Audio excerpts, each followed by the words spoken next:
د څارویو منډوي د جلال آباد ښار یوې څنډې ته په دغه منډوي کې هر کال د لوی اختر پر رسیدو سره د څارویو پلور او پیر ترسره کیږي. دلته اوس هم د خلکو ګڼه ګوڼه زیاته ده، خو د څارویو پلورونکي بیا د بازار د پیکوالي خبره کوي او لامل د خلکو بد اقتصادي وضعیت یادوي. دوی وایي ګاونډي هیواد پاکستان ته د څارویو د قاچاق د مخنیوي له کبله د تیرو کلونو په پرتله سږ کال په دغه ولایت کې د څارویو نرخونو کې د پام وړ کموالی راغلی دی.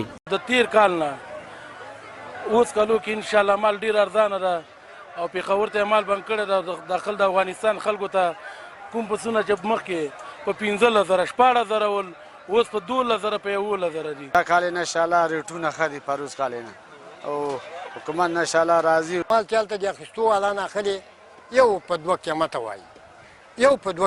وایي او چې رای ولې دلته وروره اخیستو والا نشته ولې چې غریب دي کنه. بل خوا بیا دلته د قربانۍ لپاره د څارویو رانیونکي هم وایي چې د تیرو کلونو په پرتله د څارویو نرخونه د پام وړ راښکته شوي دي. دوی هم لامل د څارویو د قاچاق مخنیوی یادوي، خو له مسؤلینو غواړي چې په دغه برخه کې د خپل یادسي دوامداره وساتي.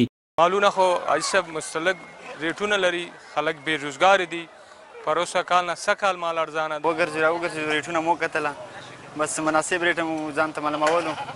اخیر هم دلته یو 2 نفر سره دغه مال وکتلو، بس قربانۍ وړم و انشاءالله بس وام خیستلو. مالونه خو د تیر په نسبت ښه دي ریټ له لحاظه او لکه پروسه کال د وګورو هغې نه لږ ښه دي ماشاءالله.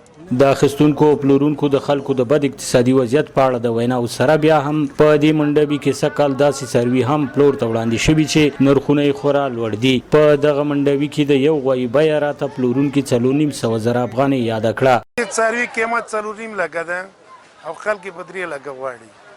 انشاءالله د 800 کیلو نه به د غوایه زیات دي.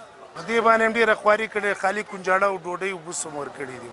د ننګرهار د امنیه قومندانۍ مسؤلین بیا د څارویو د قاچاق مخنیوي برخه کې د جدیت خبره کوي او زیاتوي چې هیڅ چاته به د دې اجازه ورنه کړي چې څاروي له هیواده بهر قاچاق کړي. د امنیه قومندانۍ چارواکي وایي تازه یې څو ورځې وړاندې د دې ولایت په هسکې مینې ولسوالۍ کې له یوه تن سره 240 پسونه نیولي چې غوښتل یې ګاونډي هیواد پاکستان ته یې قاچاق کړي. د هسکې مینې ولسوالۍ امنیه قومندانۍ مجاهدینو د یادې ولسوالۍ په مربوطاتو کې د هغه قاچاقي پسونو مخه نیولې ده چې یو کس غوښتل چې په مزدوري سره پاکستان هیواد ته قاچاق کړي.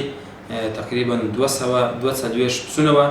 مجاهدینو یاد کس هم نیولي دي، پسونه یې هم نیولي دي چې یاد کس باید تر پوښتنو او ګربیژونو وروسته رسما عدلي او قضایي ارګانونو ته وسپارل شي. خو هیره دې نه وي چې د اختر پر رسیدو سره نه یوازې په دې منډوي کې څاروي پلورل کیږي بلکې په یو شمېر نورو ولسوالیو او سیمو کې هم منډویان جوړیږي چې د دغه ولایت د څارویو د سوداګرو ترڅنګ پکې د هیواد د بېلابېلو ولایتونو سوداګر څاروي پلوري او خلک یې په لوی اختر کې د قربانۍ په پارتي پیري. سباون ساحل، وحدت نیوز، ننګرهار.